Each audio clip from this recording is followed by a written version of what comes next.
तो भाई लोग, आज हम घूमेंगे अयोध्या नगरी। अयोध्या आने के लिए दो स्टेशन हैं, एक है अयोध्या जंक्शन और दूसरा है अयोध्या कैंट। आप इन दोनों में से किसी एक का चुनाव कर लीजिएगा। इसके बाद आपको अयोध्या धाम के लिए आना है।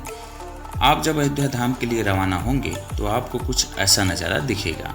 अयोध्या टूट रही है, लेकिन 1 से 2 साल में अयोध्या फिर से बन जाएगी। बाकी जब आप हनुमानगढ़ी के लिए आइएगा तो इसी मंदिर के पास होटल या लॉज लीजिएगा। हनुमानगढ़ी के मंदिर पे जाने के लिए आपको लगभग 76 सीढ़ियों को चढ़ना पड़ेगा, क्योंकि हनुमानगढ़ी का मंदिर एक ऊंचे टीले पे है।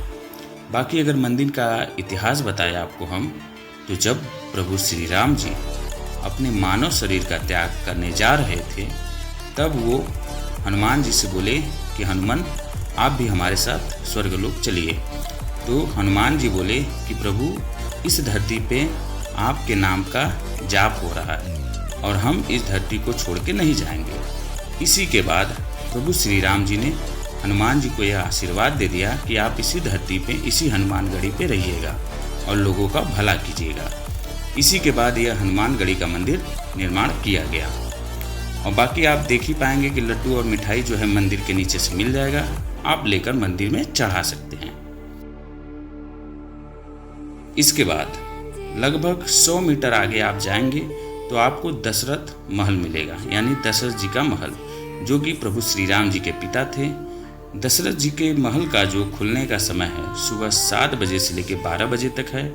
उसके बाद दोपहर में मंदिर बंद हो जाता है। इसके बाद लगभग शाम को 4 बजे मंदिर दोबारा से खुलता है। दशरथ जी का महल जैसे कि आम मंदिरों में होता है, आपको अंदर जाने के लिए पहले जूता और चप्पल उतारना पड़ता है।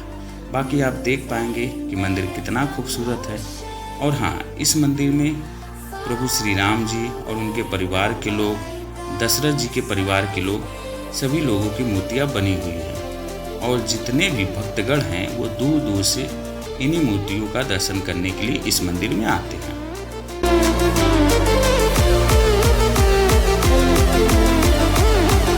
इस मंदिर का भी खुलने का समय शाम को 4 बजे है, बाकी सुबह का समय वही रहेगा। इसके बाद जब आप लगभग 100 मीटर और आगे जाएंगे तो आपको राम मंदिर के लिए निःशुल्क लॉकर मिल जाएगा। मेरी मानिए तो भाई आप निःशुल्क लॉकर का ही प्रयोग कीजिएगा, क्योंकि अगर आप पैसे वाले लॉकर का यूज करेंगे तो आपका नुकसान होगा। बाकी राम मंदिर में आप फूल और माला नहीं ले जा सकते, वहाँ कुछ भी चढ़ाने की अनुमति नहीं है। सामने जो आपको घर दिख रहा है जिस पे धनुष बना हुआ है, यहाँ पे 11:30 बजे से लेके दोपहर के 3 बजे तक फ्री में भोजन उपलब्ध कराया जाता है। जो भी भक्त लोग दूर दूर से आते हैं, उनके आधार कार्ड को देखकर एक कूपन दिया जाता है। इसके बाद आप भोजन फ्री में कर पाएंगे। बाकी हम मिस कर चुके थे इस चीज़ को, तो इसके बाद हम राम मंदिर के लिए निकल जाते हैं। इसके बाद हम पहुंचते हैं कनक भवन। कनक भवन जैसा कि नाम से ही लग रहा है, कनक का मतलब होता है सोना, यानी सोने जैसा भवन।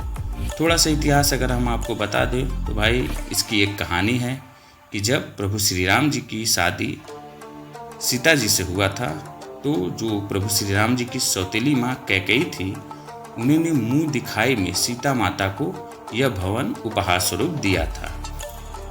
इस भवन की भी यही कहानी है भाई कि परिवार के लोग सभी इसी में रहते थे।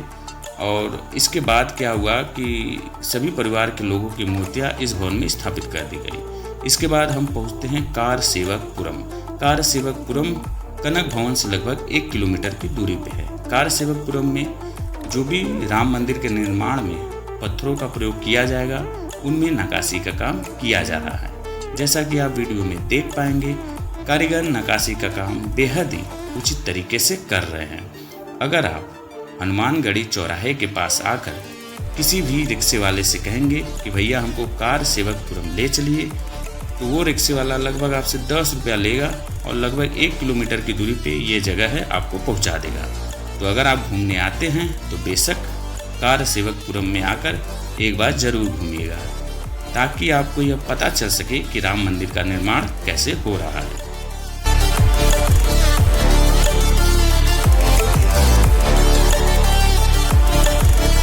इसके बाद लगभग आपको फिर 10 रुपये का किराया लगाना पड़ेगा और 1 किलोमीटर की दूरी पे है शिला दर्शन, यानी जो नेपाल से पत्थर लाया गया है प्रभु श्री राम जी की मूर्ति बनाने के लिए और सीता माँ की मूर्ति बनाने के लिए, उसको यहीं पे रखा गया है। ये एक पार्क जैसा एरिया है भाई, और आप जैसा कि देख पाएंगे 2 पत्थर यहाँ पे लाके रखे गए हैं।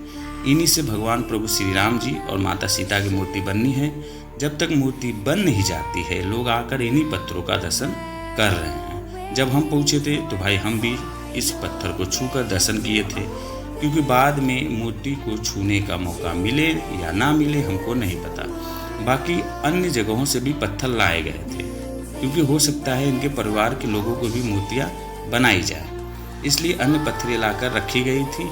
और जब सभी मूर्तियाँ बन जाएंगी तो सभी मूर्तियाँ एक साथ रखी जाएंगी मंदिर में, जो कि नया राम मंदिर का निर्माण हो रहा है।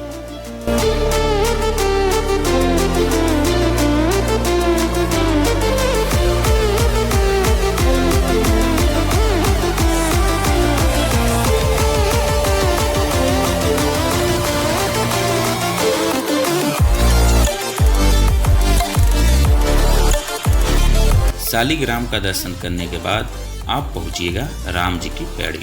राम जी की पैड़ी लगभग 1 से 2 किलोमीटर की दूरी पे है। भाई राम जी की पैड़ी बहुत खूबसूरत जगह है।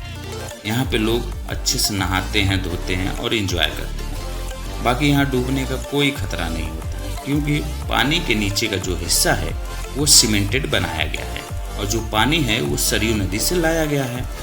नज़ारा तो आप देखकर ऐसा लगेगा ना भाई कि आप किसी और देश में हैं, क्योंकि आप देख पाएंगे वीडियो में काफ़ी खूबसूरत है, काफ़ी खूबसूरत। हम भी जब पहुँचे थे तो हम भी बहुत अच्छे से नहाए, जैसा कि आप देख पाएंगे लोग बहुत एंजॉय कर रहे हैं। जैसा इसका शाम का नज़ारा है, इससे कहीं बेहतर आपको रात को देखने को मिलेगा। तो मेरी मानिए, आप जब राम जी की पैड़ी पहुँचिएगा तो शाम को ही पहुँचिएगा। बाकी आप देख पाएंगे कि रात का नज़ारा कैसा है। भाई लोग, ये रहा अयोध्या का वीडियो। अगर हम कहें तो अयोध्या में हमको सबसे अच्छी जगह जो लगी है वो राम जी की पैड़ी लगी है भाई। गजब का जगह है। हम तो आए यहाँ पे नहाए भी हैं, और बाकी अयोध्या में जो भी जगह हम वीडियो में बनाए हैं और आपको दिखाए हैं, अगर आप कभी अयोध्या आते हैं तो इन सभी जगहों को आप विजिट ज़रूर कीजिएगा। मतलब घूमने लायक जगह है भाई, बहुत अच्छी जगह। और बाकी जैसे हम क्रम में वीडियो बनाए हैं, आप उसी क्रम में अयोध्या को घूमिएगा। लास्ट में जब आपको शाम हो जाएगा तो शाम को ही आप राम जी की पैड़ी का भी मज़ा लीजिएगा, क्योंकि इसका मज़ा शाम को ही है। बाकी लाइटें और लोगों का नहाना धोना सब लगा रहेगा। तो बस अयोध्या का वीडियो यहीं तक था। मिलते हैं अगले वीडियो में।